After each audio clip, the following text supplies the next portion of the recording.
책 읽어주는 미주놀. 자, 오늘은 비트코인의 2시간 차트를 보면서 책을 읽어드리도록 하겠습니다. 4장 블록체인 경제가 고개를 든다. 블록체인 비즈니스 탈중앙으로부터 오픈 마켓으로 가는 제3 신뢰 기간.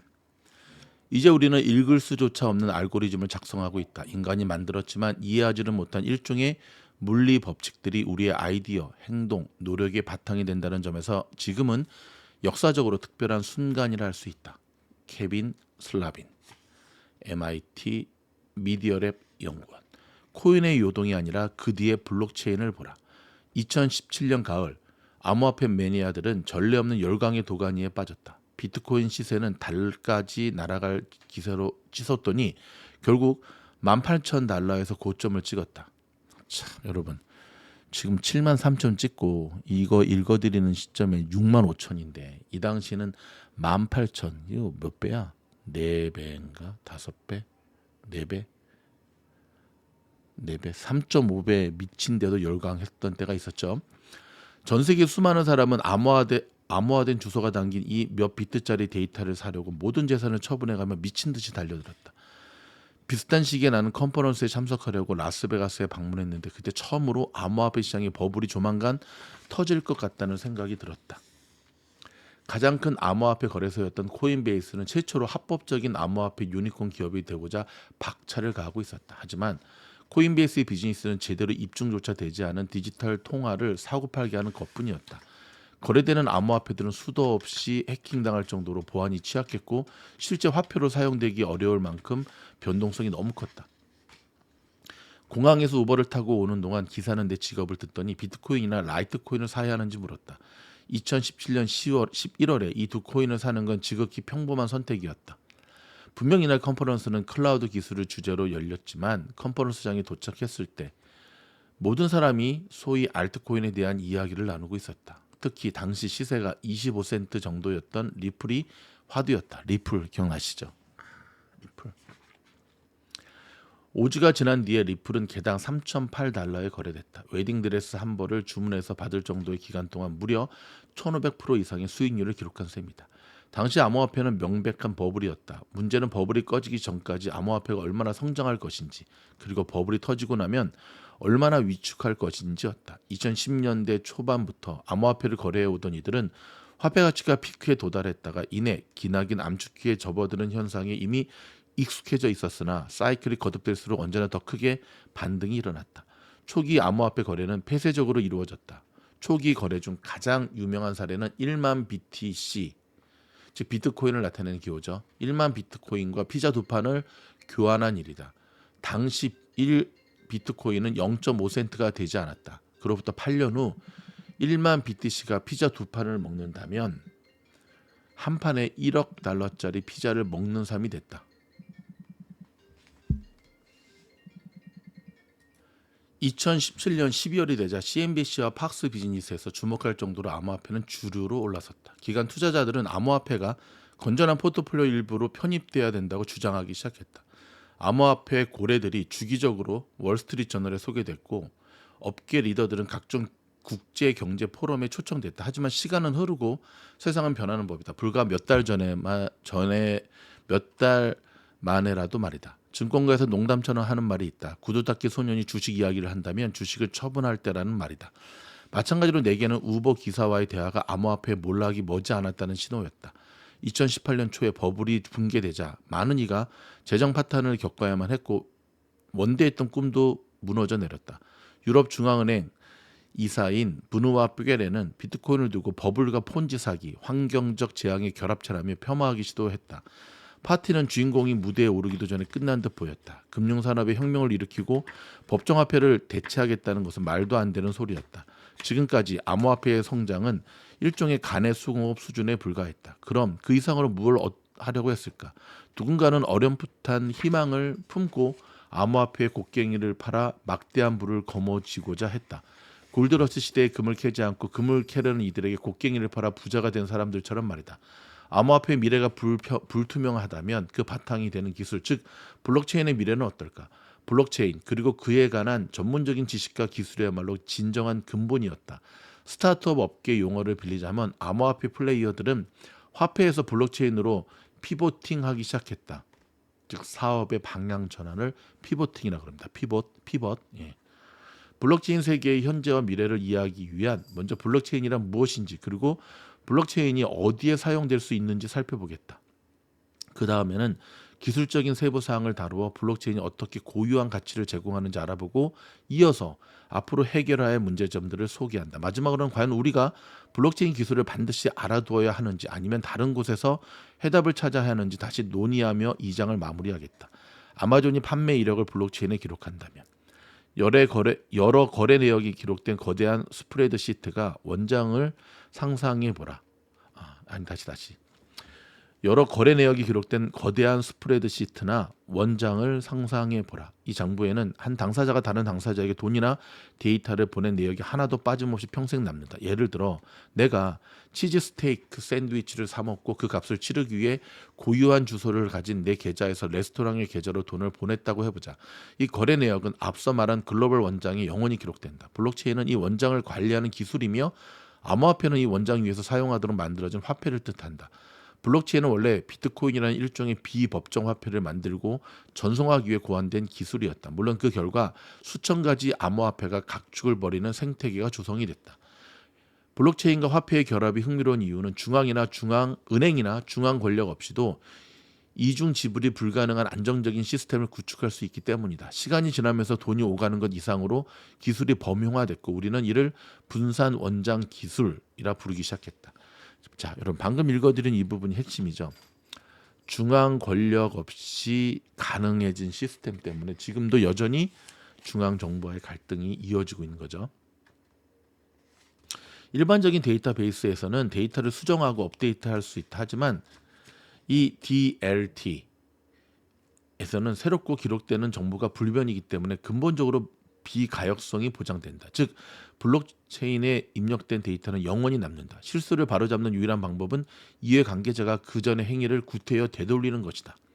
당신이 아마존에서 신발 한 켤레와 셔츠 한 장을 주문했다고 가정해보자. 근데 갑자기 마음이 바뀌어서 셔츠 주문을 취소하고 싶어졌다면 어떻게 해야 할까? 아마존이 보통의 데이터베이스를 사용한다면 당신은 얼마든지 기존의 주문에서 셔츠를 빼고 신발만 남겨둘 수 있다. 하지만 분산 원장 기술의 작동 방식은 다르다. 만약 아마존이 모든 구매 이력을 블록체인에 기록하기로 했다면 당신의 변심은 평생 남게 된다. 셔츠를 사기가 싫어졌다면 주문을 되돌리는 두 번째 거래를 추가로 생성해야 한다. 이런 특징은 아무래도 온라인 쇼핑에 사용하기는 부적절해 보인다. 하지만 금융거래나 특정한 데이터를 다룰 때는 아주 알맞기도 하다. 블록체인과 산업이 만나면 달라지는 것들. 내 신용도를 보장해주는 기관의 수는 얼마나 될까? 내가 애견 미용사에게 수표를 지불한다면 애견 미용사는 내가 청구된 비용을 감당할 만큼 돈이 있다고 믿는 수밖에 없다. 다행히 이 거래에는 숨은 참여자가 있다. 이 경우 나는 은행의 신뢰를 빌려 내 계좌에서 대금을 지불하는 셈이다. 혹시 은행을 못 믿겠다면 다음부터는 더 직접적인 방식을 사용해보자. 예를 들면 슈퍼마켓에서 사과를 살 때 개인 차용증을 작성하는 것이다. 물론 뒷감당은 본인의 몫이다.